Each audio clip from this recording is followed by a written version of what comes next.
Donc, bienvenue à tous. Merci de rejoindre donc ce webinaire dédié au webinaire Zoom. Je suis Noémie, je suis Customer Success Manager au bureau de Paris et je vais donc vous présenter le webinaire aujourd'hui. Déjà, de 1, la différence entre un webinaire et une réunion. Ensuite, la programmation et enfin, animer un webinaire. N'hésitez pas à utiliser la boîte Q&A ou Q&R pour poser toutes vos questions. Le chat est désactivé juste pour que je puisse avoir toutes les questions à un seul et même endroit. C'est parti. Donc, tout d'abord, quelle est la différence entre un webinaire et une réunion? Donc, le webinaire, lui, va vraiment être fait pour une communication descendante. On va donc nommer certains intervenants qui auront le droit d'utiliser leur vidéo, leur audio et partager du contenu. Tandis que la réunion, elle, permet à tous les participants de faire ces 3 actions et est plus donc faite vraiment pour des réunions de tous les jours, des réunions interactives entre collègues, etc. Le type d'événement pour lequel le webinaire est parfait, donc les annonces internes, les keynotes, les résultats investisseurs, évidemment, les événements marketing, etc. Passons à la programmation d'un webinaire. Donc, la première chose à faire, ça va être de vous rendre sur zoom.us et en haut à droite, de vous connecter ou de vous inscrire, si jamais, du moins, ce n'est pas déjà fait. Ensuite, en vous rendant dans l'onglet webinaire, vous allez pouvoir donc programmer un webinaire et ici, rentrer quelques champs. Donc, tout d'abord, le sujet du webinaire, une description si vous le souhaitez, mais c'est facultatif. C'est ce qui apparaîtrait sur une potentielle page d'inscription si vous choisissez d'en mettre une en place. Enfin, la date et la durée, ainsi que le fuseau horaire. C'est vraiment à titre indicatif pour vos participants. Ça ne veut pas dire que vous allez pouvoir démarrer votre webinaire exclusivement à cette heure-ci et qui va s'arrêter 1 heure plus tard. C'est vraiment pour vos participants, pour qu'ils puissent avoir un événement dans leur calendrier. Inscription obligatoire ou non, code secret du webinaire, et ensuite, vous allez pouvoir descendre et donc choisir est-ce que vous souhaitez que vous, en tant qu'animateur, et que vos panélistes, donc des personnes que vous invitez à parler, arrivent avec la vidéo activée ou non. Le type d'audio que vous laissez à disposition de vos participants, je vous conseillerais toujours, quoi qu'il en soit, d'autoriser les 2 types d'audio, c'est-à-dire donc audio de l'ordinateur, VoIP, et téléphone. Et ensuite, quelques fonctionnalités avancées, donc questions et réponses qui sont activées par défaut. La séance d'entraînement, très pratique quand vous voulez lancer donc, votre webinaire, être sûr que vos réglages audio, vidéo, techniques en règle générale soient OK. C'est-à-dire que les personnes que vous avez invitées à s'exprimer dans le webinaire vont pouvoir rejoindre cette séance d'entraînement, mais pas les participants. Ensuite, vous pouvez créer des profils d'authentification pour restreindre l'accès à votre webinaire, enregistrer automatiquement et approuver ou bloquer des utilisateurs de certains pays, régions. Autre animateur possible, il faut que ce soit quelqu'un qui fasse partie de votre compte Zoom. Si jamais vous n'êtes pas en mesure le jour J de pouvoir lancer le webinaire parce que vous avez un imprévu, cette personne va pouvoir le faire. Je clique sur programmer et je vais donc avoir le récapitulatif de mon événement. Je vais pouvoir le modifier à tout moment, quoi qu'il en soit.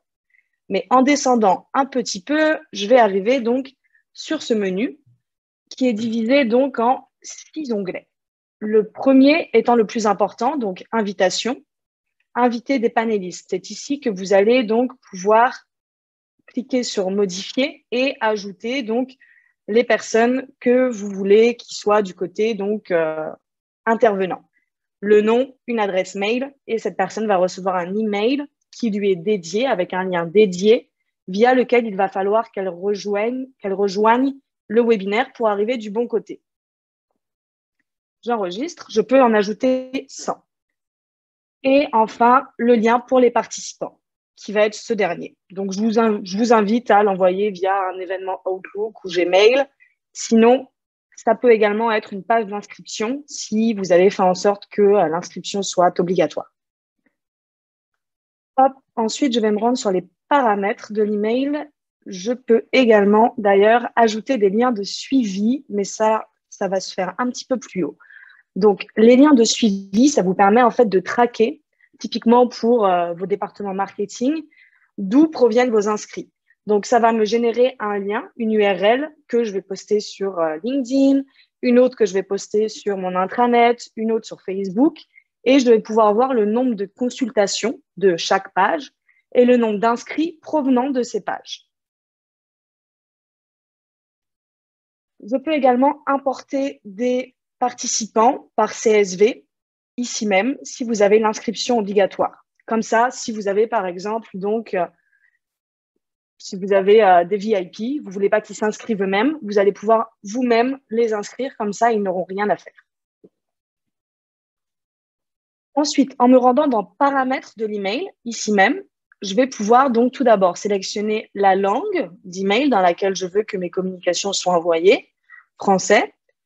Ici, dans Contact Email, c'est assez pratique. Vous allez pouvoir changer le nom et l'email de la personne qui donc invite au webinaire. C'est-à-dire que par défaut, quoi qu'il en soit, ça va être vous en tant que programmateur. Donc, votre nom et votre email va apparaître dans les communications. Si vous voulez que ce soit un email générique, event@zoom.com, etc., vous allez pouvoir le faire ici. Et donc, vos inscrits ou vos invités, pour toute question, ils vont pouvoir se retourner vers cette boîte mail plutôt que de vous contacter directement. Et ensuite, vous allez pouvoir donc évidemment envoyer des emails de confirmation aux inscrits, envoyer des rappels aux participants et aux speakers, aux panélistes. Donc, une semaine, un jour et 1 heure avant l'événement. Et enfin, vous allez également pouvoir faire du suivi pour les participants s'étant joints ou du suivi pour les participants s'étant inscrits mais ne s'étant pas joints. Si je vais dans valorisation de l'image de marque, c'est ici que je vais pouvoir customiser ma page d'inscription. Donc, je vais pouvoir modifier le titre, ajouter un bandeau à vos couleurs, un logo, et je vais également pouvoir ajouter jusqu'à 3 intervenants avec leurs photos, leur entreprise, une description rapide de pourquoi ils interviennent dans vos événements, etc. Et enfin, changer le thème pour refléter à nouveau vos couleurs. Pour la partie sondage et enquête. Alors, elle est scindée en deux. Les sondages, ça va être des questions que vous allez poser en webinaire. Donc, vous allez pouvoir créer jusqu'à 30 sondages de 10 questions, il me semble. 300 questions, ça devrait aller. Et donc, il vous suffit de cliquer sur « Ajouter ». Vous allez donc taper votre question. Depuis où rejoignez-vous ? USA, Canada, Asie, etc. Ça va être un choix unique. Sinon, vous allez également pouvoir avoir des questions à choix multiples. Et enfin, l'enquête, elle, va être après le webinaire. Ça va s'ouvrir automatiquement. Donc, lorsque vos participants vont quitter le webinaire, et vous allez pouvoir créer davantage de questions. Je vais vous montrer ça. Pour les sondages, quand je clique sur « Ajouter », je peux également donc checker la boîte anonyme pour que toutes les réponses de vos participants restent anonymes. L'enquête, je vais pouvoir donc ajouter des questions de différents types. C'est-à-dire que, bon, là, on ne le voit pas, mais vous allez pouvoir ajouter des questions donc à choix unique comme ceci, à choix multiples. Vous allez également pouvoir ajouter des échelles de notation de 0 à 10 pour savoir si votre webinaire était intéressant, etc. Et enfin, vous retrouverez donc ces résultats dans votre onglet « Rapport ». Vous pouvez également, si vous le souhaitez, donc utiliser en fait un outil tierce type SurveyMonkey ou quelconque autre URL, à vrai dire. Vous pouvez utiliser n'importe quel site Internet pour rediriger vos participants à aller répondre donc, à cette enquête post-webinar, mais sur un lien autre que Zoom. Juste, je reviens un tout petit peu. Ici, vous allez avoir donc les configurations de questions et réponses. Est-ce que vous autorisez vos participants à voir toutes les questions ou seulement celles auxquelles vous avez déjà répondu? Mais ça, c'est également gérable en webinar. Ou dans l'onglet Plus, vous allez également pouvoir accéder, par exemple, à la retransmission en direct sur Facebook, sur Workplace, YouTube ou sur un lien customisable sur une plateforme tierce. Mais c'est également faisable en webinaire. Passons à l'animation webinaire. Donc, une fois que votre webinaire est programmé, vous voilà donc qui approchez l'heure H. vous allez donc cliquer sur « Commencer ce webinaire ». Là, vous allez être en séance d'essai. Donc, comme vous le voyez, avec le bandeau en haut, vos participants ne peuvent pas rejoindre. Lorsque vous serez complètement prêt ou prête, vous allez pouvoir cliquer sur « Démarrer le webinaire » et là, vos participants vont commencer à arriver. Ensuite, évidemment, connectez votre audio. Moi, je vous conseillerais donc l'audio de l'ordinateur. C'est toujours plus clair que par téléphone. Et vous pouvez également tester vos équipements. Faites attention à bien sélectionner votre micro et votre haut-parleur. Vous pouvez faire un petit test ici même si vous le souhaitez. On vous déconseille fortement d'utiliser donc le micro et le haut-parleur de votre ordinateur parce que ça capte tous les bruits ambiants. Donc, si vous avez un casque, des écouteurs ou des AirPods, ce que vous souhaitez, mais c'est toujours mieux pour vraiment en plus être isolé de quelconque bruit. De même pour la vidéo, donc vous pouvez évidemment l'activer ici. Et enfin, si vous souhaitez mettre un magnifique fond virtuel comme je l'ai actuellement, vous allez pouvoir accéder à choisir un fond virtuel ici même et y charger une image ou une vidéo de votre choix pour toujours refléter, par exemple, les couleurs de votre société. Mon webinaire est live, je vais pouvoir contrôler la vue de mes participants. Donc là, à l'heure actuelle, je suis en vue haut-parleur actif, donc c'est-à-dire que la personne qui s'exprime en vue intervenant, la personne qui s'exprime se situe sur la majeure partie de mon écran.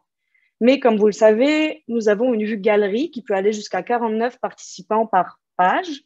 Faut-il encore avoir 49 intervenants, mais vous allez pouvoir switcher ici, passer de la vue intervenant à la vue galerie en cliquant sur ce petit onglet en haut à droite.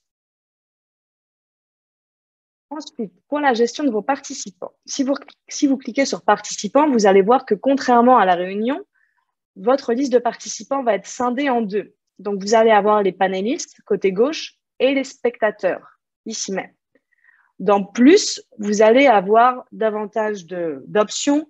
Typiquement, est-ce que vous voulez verrouiller le webinaire au bout d'un moment? Est-ce que vous autorisez les panélistes à démarrer leur vidéo? Et est-ce que vous autorisez les participants à lever la main ou encore à afficher le nombre de participants au sein du webinaire, avoir le nombre de participants? Ensuite, quand je me positionne donc sur Jess, par exemple, ici même, je vais pouvoir donc soit converser, arrêter sa vidéo, mettre en évidence, ça va vous permettre donc de fixer sa vidéo aux yeux de tous. Vous pouvez à présent mettre en évidence jusqu'à 9 participants en même temps, donc sur une vue type galerie. Comme ça, vous êtes sûr que vraiment les personnalités qui sont en train de s'exprimer donc dans votre webinaire sont visibles de tous. Et les participants ne pourront pas modifier cette vue. Ils seront bloqués sur les personnes que vous avez mis en évidence. Nommer animateur si vous devez partir et devenir spectateur si vous voulez rétrograder la personne. Renommer, mettre en attente, supprimer, etc. Pour ce qui est des spectateurs, vous allez pouvoir leur permettre de parler sans activer leur vidéo, mais si par exemple la personne a posé une question très pertinente dans la boîte Q&A, vous allez pouvoir le chatter et lui dire « Ok, est-ce que ça te dit de poser ta question à l'oral ?» Dans le côté spectateur, ici même, je vais donc pouvoir lui permettre de parler. Et après, si vraiment cette personne est plus que pertinente, vous allez même pouvoir la promouvoir panéliste pour qu'elle puisse donc poser sa question oralement, mais également avec vidéo. Pour ce qui est du chat, ici même, ça va ouvrir donc un onglet comme ceci. Et en cliquant sur les 3 petits points ici, vous allez pouvoir choisir l'interaction que vous autorisez à vos participants. Donc, est-ce que vous autorisez vos participants à converser avec personne, seulement les conférenciers, ou conférenciers et participants? Moi, ce que je vous conseille, c'est de ne pas les autoriser à utiliser le chat. Comme ça, le chat ne reste qu'entre intervenants. Donc, vous allez pouvoir vous envoyer des messages qui ne seront pas visibles de qui que ce soit d'autre entre vous pour vous dire ton micro grésille, attention, tu as oublié de changer le slide, etc.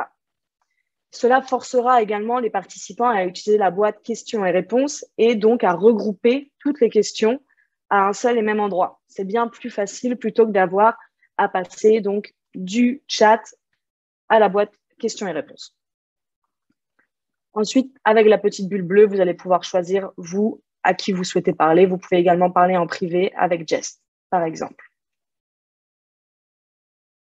Le partage d'écran, similaire à ce que vous connaissez en réunion. Donc, est-ce que vous voulez partager l'entièreté de votre écran ou de votre deuxième écran, un tableau blanc ou bien une application spécifique? Moi, je vous conseille l'application spécifique. Ça permet vraiment de contrôler ce qui est affiché à l'écran de vos participants. C'est-à-dire que moi, à l'heure actuelle, j'utilise PowerPoint, mais si je fais une mauvaise manip et que j'ai ma boîte mail qui passe par-dessus, je suis sûre qu'en fait, mon partage est mis en pause et que mes participants ne vont pas voir ma boîte mail, mais vont rester sur le dernier visuel qui était PowerPoint. Vous pouvez également partager des vidéos, donc en cochant ces deux boîtes ici même, donc partager l'audio et optimiser pour un clip vidéo. N'oubliez pas, lorsque vous cochez ces deux boîtes, de partager votre vidéo en plein écran. Assurez-vous d'une bonne connexion Internet. On vous demande pour vous et pour vos participants de vous limiter à du 720p lorsque vous partagez. Et quand vous allez revenir sur un contenu statique, votre PowerPoint par exemple, n'oubliez pas de décocher cette boîte, sinon ça risque d'être un peu flou. C'est optimisé pour la vidéo, pas pour du partage statique. Dans Fichiers, vous allez pouvoir donc partager des fichiers directement depuis vos plateformes cloud. Lorsque je commence à partager, je vais pouvoir annoter sur n'importe quel contenu, que ce soit mon PowerPoint, un tableau blanc, etc. Donc, ma barre de contrôle va remonter en haut de mon écran, ici même, et je vais avoir deux boutons qui vont apparaître, donc mettre le partage en pause et annoter. Annoter va vous permettre d'ajouter du texte, des formes. Moi, j'utilise actuellement le focus, le point rouge que vous voyez bouger sur votre écran.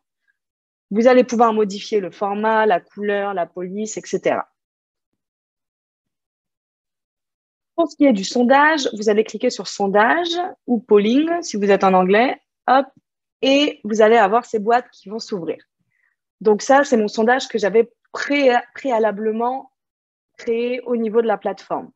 En cliquant sur modifier, je vais pouvoir aller le modifier à tout moment sur la plateforme également. Mais je vous conseille quand même de le faire pré-webinaire, c'est plus simple à gérer. Je vais cliquer sur ouvrir le vote. Donc, mon vote est en cours. Je vais pouvoir voir le nombre de personnes ayant répondu et les pourcentages, comme ceci. 3 personnes ont voté, 67% utilisent Zoom Meeting, 33% utilisent Webinar. Ensuite, libre à moi de partager les résultats à mon audience ou non. Je peux également relancer le sondage, mais ça effacera les précédents résultats, donc attention. Lorsque je le partage, voilà ce que ça donne.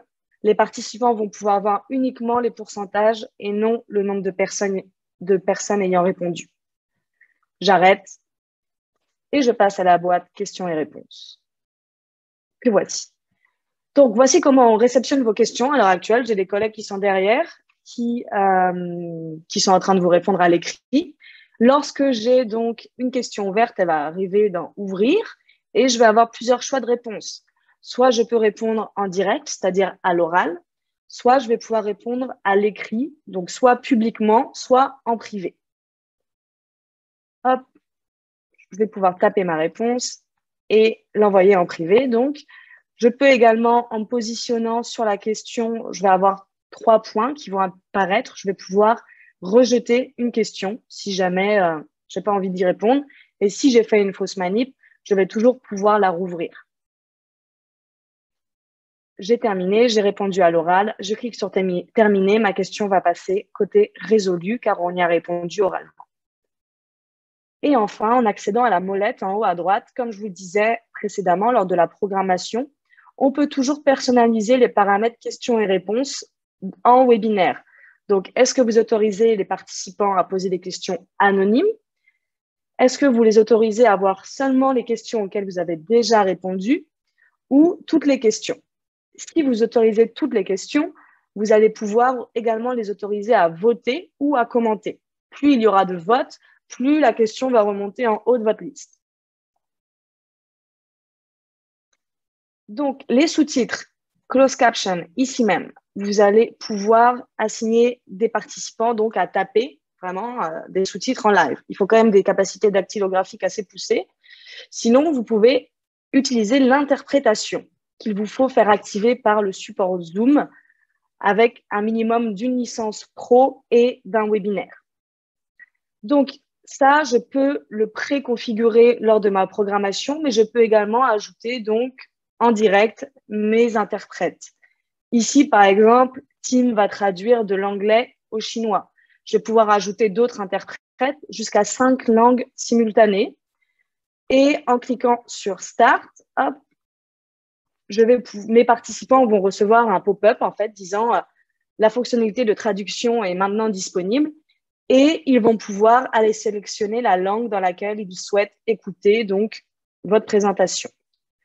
Ils vont également pouvoir muter, donc couper l'audio originel qui reste à peu près à 10% de volume. Donc, si ça les dérange, ils peuvent couper l'audio source. Et d'en plus, on va avoir donc davantage de fonctionnalités, typiquement donc le live Facebook, Workplace, YouTube, qui se manifeste comme ceci.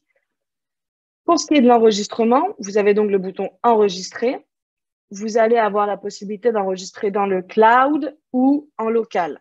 Vous pouvez mettre sur pause à tout moment votre enregistrement ou l'arrêter complètement quand vous en avez fini. Quoi qu'il en soit, lorsque vous allez terminer le webinaire, votre enregistrement va être terminé et vous recevrez une notification via email lorsque votre enregistrement dans le cloud, du moins, sera disponible. Une fois que votre webinaire est terminé, vous vous demandez qui a participé, qui a posé cette question, etc. Vous allez pouvoir vous rendre dans l'onglet Rapports et dans Webinaire, ici même, et vous allez pouvoir sortir différents types de rapports. Donc, le rapport d'inscription, le rapport sur les spectateurs, donc sur les participants, avec leur nom, leur prénom, etc. Le rapport de performance, les questions-réponses, les sondages, les rapports d'enquête, tout ça au format Excel. Vous pouvez soit chercher par date, soit par votre numéro de webinaire ici même. Hop, je sélectionne le webinaire en question, hop, et je clique sur exporter quand je descends un petit peu. Voilà pour la présentation. Le but était qu'il y ait un petit peu de temps pour les questions-réponses. Donc, je vais donc me pencher à présent sur les questions-réponses. Commençons par la première. Les participants doivent-ils obligatoirement télécharger quelque chose pour accéder à un webinaire? Je précise que je souhaite récupérer les adresses email des participants. Non, vous pouvez faire en sorte donc d'autoriser vos participants à rejoindre également via donc la plateforme web. Ils ne sont pas obligés de télécharger donc l'applicatif. Là, ensuite, si vous voulez vraiment récupérer les adresses mail, là, c'est juste qu'il va falloir mettre en place une page d'inscription, mais ça ne les empêche en rien de rejoindre via leur navigateur. Hop. Passons à la suivante. En quoi consiste le suivi des participants ou absents? Le suivi des participants, donc, c'est juste des emails automatiques qui vont leur être transmis en les remerciant de s'être présentés. Ensuite, vous allez pouvoir customiser comme vous le souhaitez, par exemple en y ajoutant le lien de l'enregistrement. Et pour les absents, ça va être un email leur disant que vous êtes très triste qu'ils aient loupé votre webinaire et que vous les invitez au prochain webinaire ou à nouveau, vous y mettez donc le lien de l'enregistrement. Ensuite, l'enquête post s'envoie comment? Et automatiquement ou en manuel? L'enquête post-webinaire, en fait, elle s'ouvre automatiquement dans le navigateur du participant lorsqu'il quitte le webinaire. Donc, ce n'est pas un envoi. Après, vous pouvez également faire en sorte de leur envoyer le lien de l'enquête via email, mais par défaut, c'est automatique vraiment lorsque vos participants quittent. Ensuite, vue galerie, limitée sur tablette, peut-on aller au-delà? Donc, en effet, la vue galerie était limitée auparavant. Là, on a fait quelques améliorations. Il me semble que vous pouvez avoir jusqu'à 16 ou 12 participants sur tablette ou du moins sur iPad. Donc, il y a pas mal d'améliorations en cours ou du moins qui ont déjà eu lieu. Donc, je vous invite à aller voir. Est-il possible de faire des webinaires automatisés avec un enregistrement? Exemple, un replay qui imite tout ce qui s'est passé dans la salle en direct. Ce que vous pouvez faire à l'heure actuelle, c'est faire un webinaire on demand, on appelle ça comme ça. C'est-à-dire qu'en fait, ça va enregistrer donc automatiquement votre webinaire quand vous allez le faire.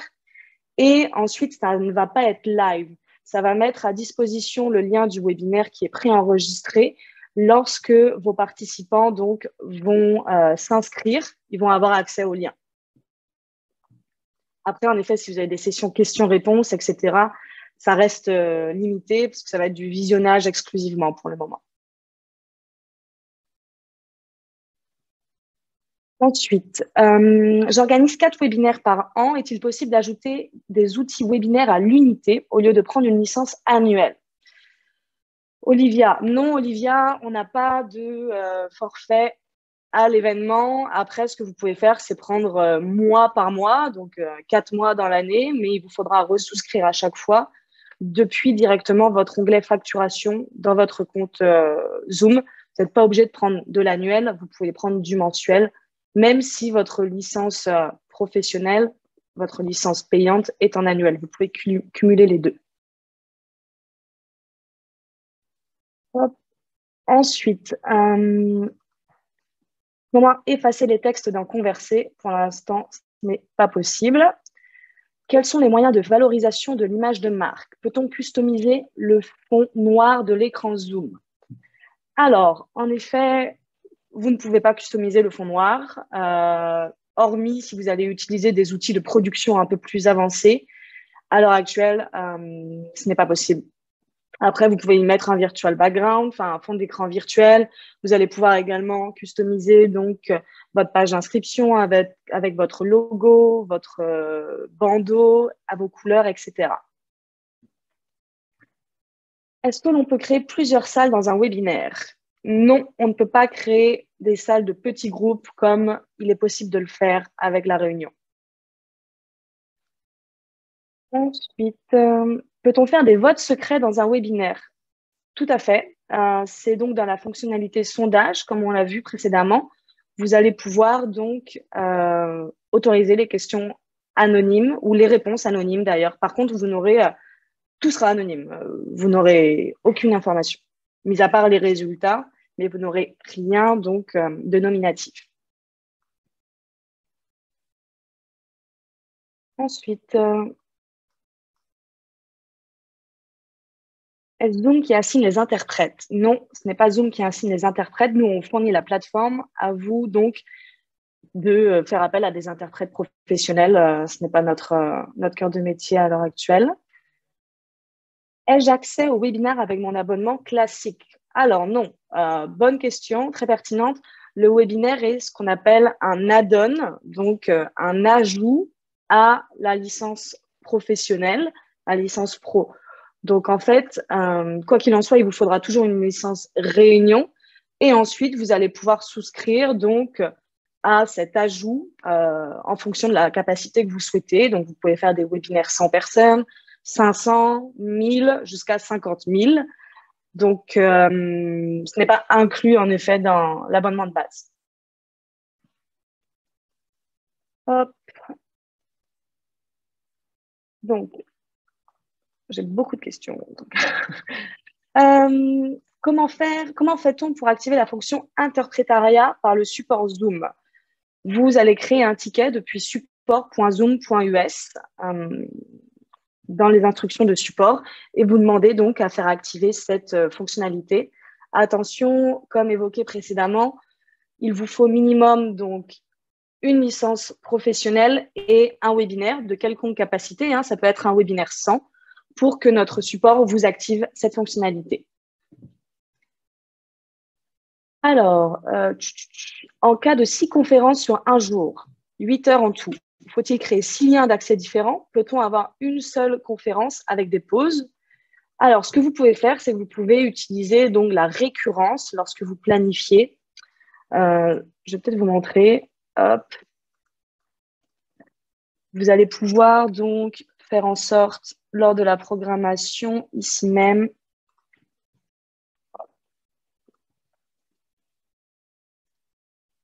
de cocher donc la boîte webinaire périodique. Et ensuite, soit vous allez pouvoir définir donc une périodicité de votre choix, donc tous les 2 heures, tous les 2 jours, toutes les semaines, ou sinon vous pouvez faire en sorte que ce soit sans date fixe. Donc, c'est-à-dire que votre webinaire va être disponible pour 1 an, à vrai dire, jusqu'à ce que vous le supprimiez.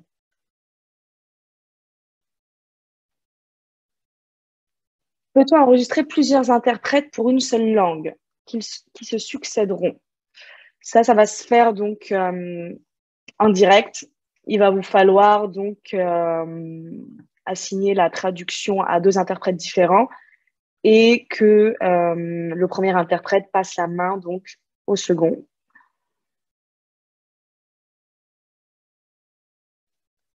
Hop. Pour avoir la traduction simultanée, doit-on utiliser webinaire ou c'est possible avec Meeting? C'est également possible avec des réunions. Comment envoyer un lien à tous les participants? Vous leur envoyez un email ou un événement, tout simplement. Est-ce possible de créer des sous-groupes participants pour des groupes de discussion? Pas en webinaire, non, uniquement en réunion. Est-ce possible de faire apparaître un bouton d'achat pour un webinaire de vente? Non. Après, ce que vous allez pouvoir faire, c'est potentiellement les rediriger vers votre site commerçant ou sinon, vous pouvez également mettre en place l'intégration PayPal, mais qui leur fera payer l'entrée dans le webinaire. Je ne suis pas tout à fait sûre que ce soit ce que vous souhaitiez, Nathalie. Est-ce possible de mettre un slide d'attente pour que les participants ne voient pas le transfert entre deux orateurs panélistes? Oui, il vous suffit tout simplement de partager votre écran et vous pouvez partager ce que vous souhaitez. Donc, je sais que lorsqu'on lance un webinaire, souvent, pour faire patienter les gens, car ça ne démarre pas tout le temps à l'heure, on y met un slide d'attente en disant, voilà, ça va commencer dans 2 minutes avec une musique de fond, par exemple. OK. Lorsque je choisis l'affichage galerie, est-ce seulement moi qui vois les panélistes en galerie ou les participants? Donc, ce que je peux faire, je vais vous montrer. Hop. Même, vous allez avoir donc soit votre vue, ma vue ici, donc intervenant ou galerie. Et ensuite, vous allez pouvoir également définir la vue spectateur, donc suivre ma vue à moi, c'est-à-dire que si je passe de la vue galerie à la vue intervenant, ça va se refléter sur l'écran de vos participants. La vue donc standard ou côte à côte, intervenant ou galerie. Moi, c'est ce que je vous conseille, du moins quand vous avez une présentation. Comme ça vous permet donc d'être sûr que vos participants, ils vont pouvoir voir votre présentation et vous en train de vous exprimer ou les plusieurs intervenants qu'il y a. Alors, passons à la suivante. Il y en a encore 70, donc j'ai un peu de lecture. OK.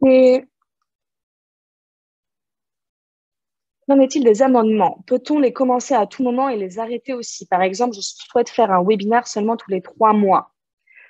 Christophe, ça va être en effet des webinaires qui vont être des licences qui vont être mensuelles. Donc, dans ce cas-là, il vous faudra tous les 3 mois souscrire à une licence mensuelle.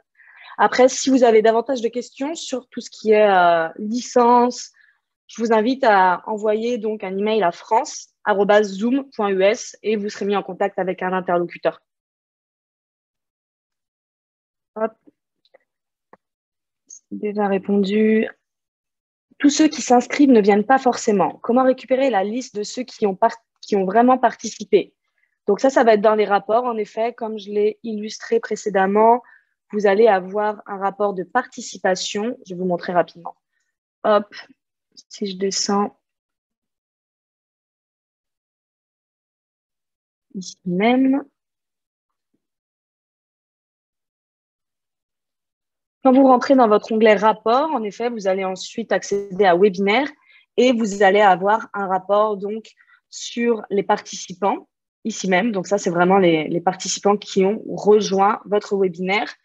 Sinon, vous aurez également sur les inscrits, vous aurez également donc à participer, oui ou non. Hop.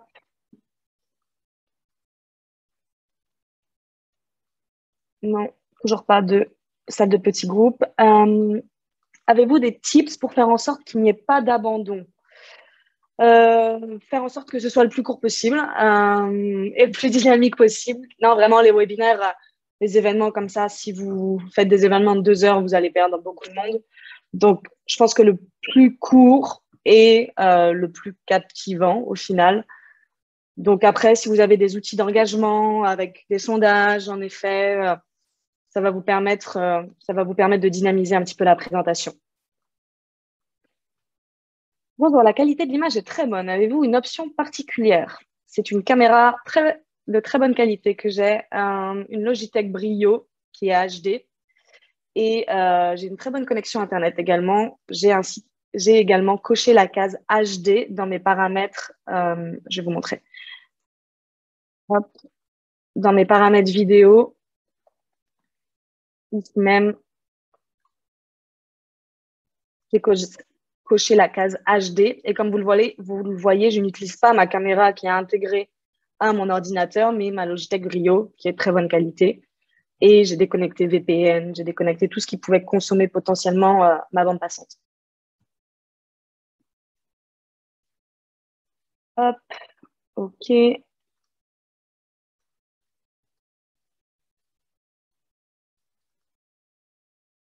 Lorsque je partage mon PowerPoint, est-ce que mes participants me voient automatiquement sur le côté? Non, en effet, il faut aller gérer ça dans le bouton affichage en haut à droite. Et d'ailleurs, il faut que vous soyez sur la dernière version car c'est une nouvelle fonctionnalité. Vous avez un très bon son avec vos AirPods Pro. Pour ma part, le son est très mauvais. Bande passante très basse, comme un vieux téléphone des années 60. Est-ce que le son fonctionne mieux depuis un Mac ou un PC? Ça dépend franchement de votre matériel, hein, de votre bande passante également. C'est vrai que les AirPods Pro vont mieux marcher sur Mac que sur Windows. Je pense qu'il faut remonter ça à Apple. Les invités ne peuvent-ils pas avoir un lien direct qui ouvre dans le navigateur car la plupart des personnes ne savent pas ouvrir Zoom? Quoi qu'il en soit, quand ils vont ouvrir le lien, ils vont avoir les deux possibilités. Pour les personnes qui en effet, par exemple, sont sur des PC pro et ne peuvent pas télécharger d'application, en bas de la page, c'est pas très visible, mais ça existe. Vous avez la fonctionnalité de pouvoir rejoindre depuis le navigateur, en effet. Le webinaire est payant ou y a-t-il une version gratuite? Il est payant. Hop. Qu'en est-il des tarifs de ces fonctions? S'il y en a, je vous invite à aller voir donc sur le site de zoom.us, côté abonnement, ou sinon à contacter france@zoom.us.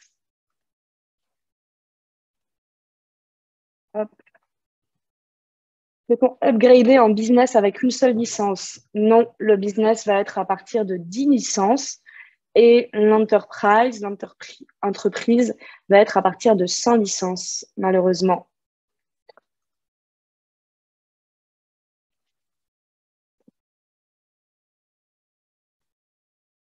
Et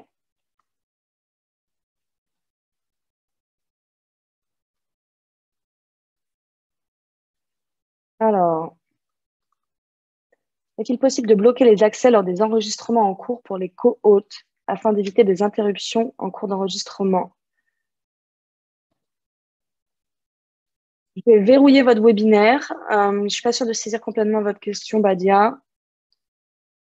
Peut-on diffuser en direct sur 2 canaux en même temps, Facebook et YouTube? Non, en effet, vous ne pouvez pas. Après, ce que vous pouvez faire, c'est mettre en place donc ce qu'on appelle un custom live streaming et faire appel à une plateforme qui, elle, permet de rediffuser sur tous les réseaux sociaux, par exemple.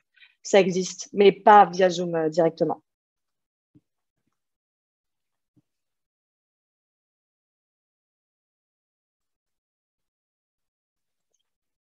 Oui, vous aurez tout l'enregistrement de ce webinaire par email lorsqu'il sera disponible. Est-ce qu'il y a une fonction sous-titre avec une bande passante qui écrit ce que l'on dit? Alors, il va y avoir les sous-titres manuels qui vont demander à quelqu'un de taper ce qui est dit. Sinon, pour l'instant, on a une fonctionnalité qu'on appelle Live Transcription, mais qui ne fonctionne que d'anglais en anglais. Donc, même avec un accent fort, ça fonctionne très bien. mais d'anglais en anglais, en effet. Ça va pas retranscrire le français.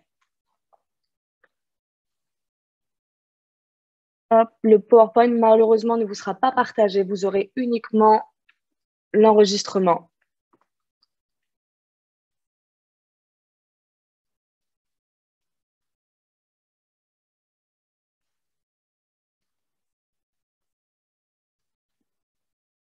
J'ai 1000 inscrits au webinaire, mais seulement 400 viennent le jour même. Puis-je gérer les inscriptions à événements avec une licence 500 participants? Alors, Michel, ce que vous pouvez faire, en effet, ça va être de restreindre le nombre d'inscrits. Donc, lorsque vous mettez en place votre page d'inscription, vous allez pouvoir mettre une limite. Après, je ne vous conseille pas de limiter à votre capacité, car on va dire que à peu près 25% des inscrits rejoignent des événements. Donc, vous risquez d'avoir un peu plus de 100 participants si vraiment vous rejoignez vous limitez à 500 participants. Mais par exemple, pour une capacité 500, je vais vous conseiller de limiter à 800 si vous ne voulez pas que qui que ce soit reste à la porte. Hop. Et quelques dernières questions. On va s'arrêter à 45 comme prévu.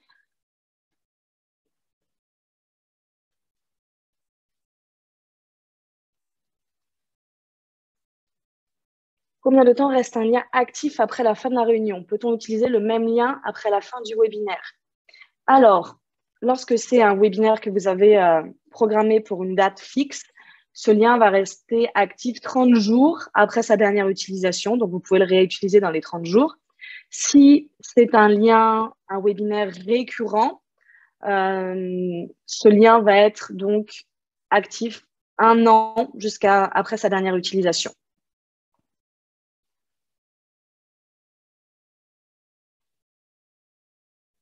À quoi sert la fonction lever la main? Cela permet-il de s'adresser directement à un panéliste? Ça permet uniquement de vous faire remarquer. Quand il y a beaucoup de participants, ça ne sert pas à grand-chose. Après, moi, j'utilise pas mal en réunion lorsqu'on a des présentations de groupe et que j'ai quelque chose à demander. Pour éviter de couper la parole, je vais lever la main, par exemple. Hop. Quelle est la différence entre hôte et co-hôte et intervenant? Alors, en effet, dans le webinaire, il y a un rôle supplémentaire qui vient donc s'ajouter, qui est donc l'intervenant. L'hôte, quoi qu'il en soit, c'est l'organisateur. Il va avoir les pleins droits. Il va pouvoir terminer le webinaire, ce que ne peut pas faire un co-hôte. Il va pouvoir lancer le streaming, ce que ne va pas non plus pouvoir faire un co-hôte. Le co-hôte a un intérêt si vous avez besoin donc de support, de modération pour pouvoir gérer les micros, gérer la présentation, etc. Et l'intervenant, lui, à la base, va pouvoir donc partager son écran vidéo, audio, mais ne va pas pouvoir gérer les micros des autres participants ou les paramètres de la réunion. Il va cependant pouvoir répondre aux questions. Donc, quoi qu'il en soit, si vous avez besoin d'un modérateur, je vous invite à le mettre en tant qu'intervenant pour qu'il rentre du bon côté. Et ensuite, en réunion, en webinaire, de le nommer co-hôte, vraiment pour que vous soyez sûr qu'il ait des possibilités de gestion, de modération, tout simplement. Alors, il est 45, je vais prendre une dernière question et ensuite je vais vous abandonner. La fonction sondage est-elle dispo sur les réunions? Oui, tout à fait. Elle est dispo sur les réunions. Donc, vous pouvez pré-créer vos sondages également de la même manière en programmant depuis zoom.us. Je vais donc vous abandonner. Vous allez recevoir, quoi qu'il en soit, le replay donc par email. Et ensuite, si vous avez toute question, n'hésitez pas à cliquer sur le bouton Contact Sales depuis zoom.us.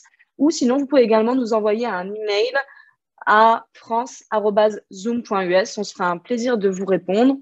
On est maintenant nombreux en France, donc normalement, on devrait pouvoir répondre à toutes vos sollicitations. Je vous souhaite une très bonne journée et à très bientôt pour une nouvelle session. Au revoir.